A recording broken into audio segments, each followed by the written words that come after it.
A-Man, say man. This is the A-Man Show, back at it again for more content.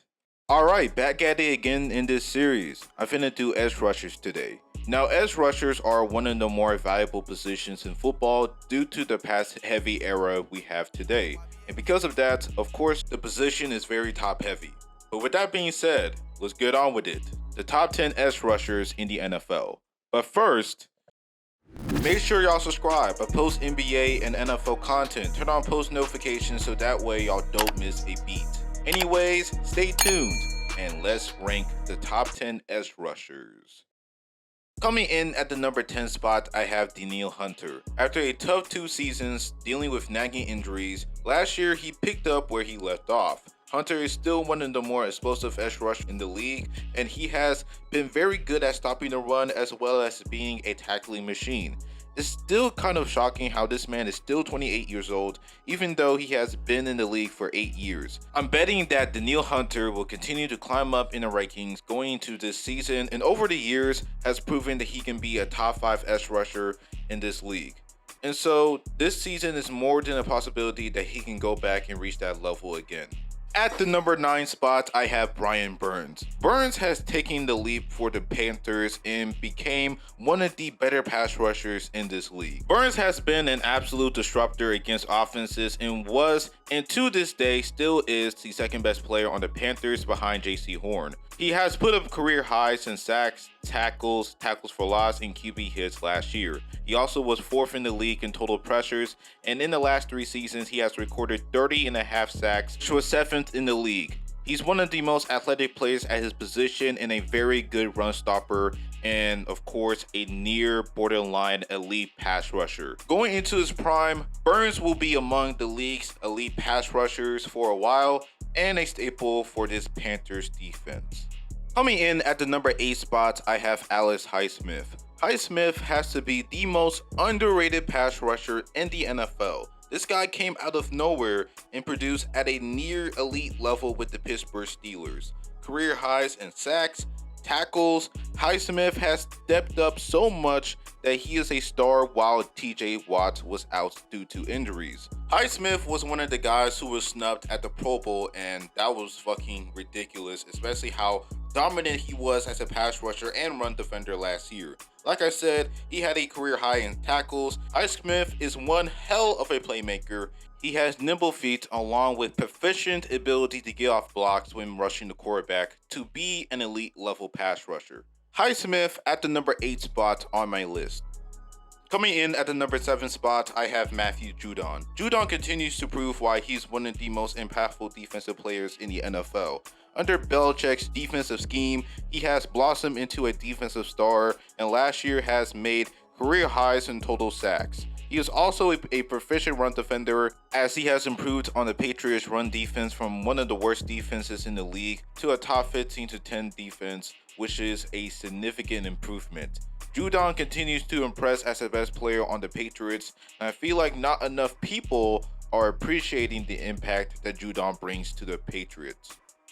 At the number 6 spot, I have Haason Reddick. Reddick has gone further and further into one of the elites at his position. In his first season with the Eagles, the man had a career high in sacks with 16, and he has been one of the most dominant pass rushers in the game, and dominate against guys who is twice their size. Reddick's quickness and his proficiency in finesse moves is what makes him such a dominant pass rusher, and Shane Steichen's defensive scheme has really helped him blossom into an elite defensive player, and of course his production had him ranked 4th in Defensive Player of the Year. Reddick, number 4 on my list.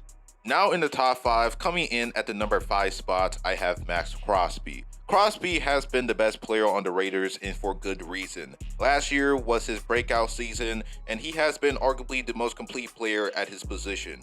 First and foremost, he was the Raiders' best run defender, having an absurd 89 tackles, including leading the entire NFL in tackles for loss. He also recorded 12.5 sacks as well as 3 forced fumbles and 4 pass deflections. This guy is a legitimate two-way edge rusher, a guy who's elite at both pass rushing and run defending. He was 6th in Defensive Player of the Year, and in my opinion, he should have been higher than Haason Reddick.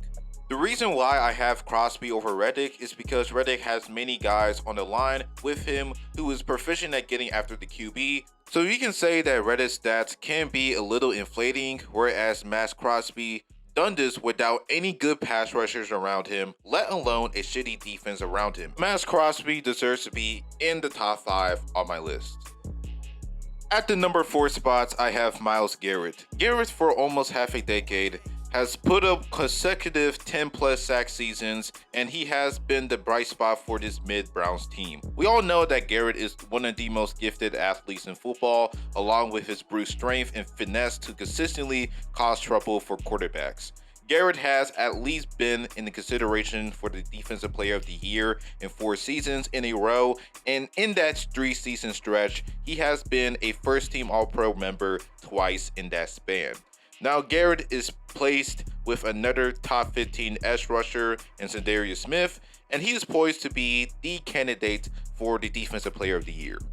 Coming in at number 3, I have Michael Parsons. The guy came into the league, and he is already arguably a top 10 player in the NFL. Parsons has literally changed the Dallas defense right away, and because of him, the Cowboys always have been a top 10 defense. Parsons is literally modern day Lawrence Taylor and near unstoppable force with his extreme speed, quickness, and has the linebacker capability to go sideline to sideline across the field, and of course the guy is an elite pass rusher as well.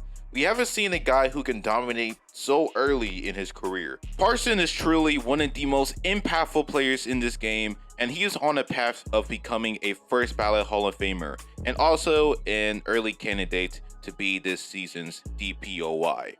Coming in at number 2, I have TJ Watt. Watt is the most dominant edge rusher in the last 5 years. Watt has continuously made the Steelers a top 10 defense every time he steps into the field. Although he did have an injury-riddled season last year, that didn't affect him too much as far as ranking goes. There hasn't been a pass rusher who can get after the quarterback as well as making big-time plays than Watt. He is on the path to a first ballot Hall of Fame career, and if he can continue on this trajectory, then maybe we will have a discussion later in the future on who's the better Watt brother, JJ or TJ. But anyways, Watt is the second best player on my list.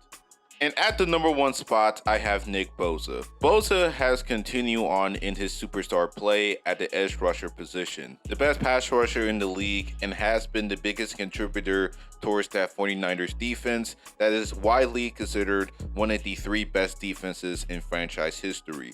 Bosa was the recipient for the Defensive Player of the Year last year, and it was well deserved.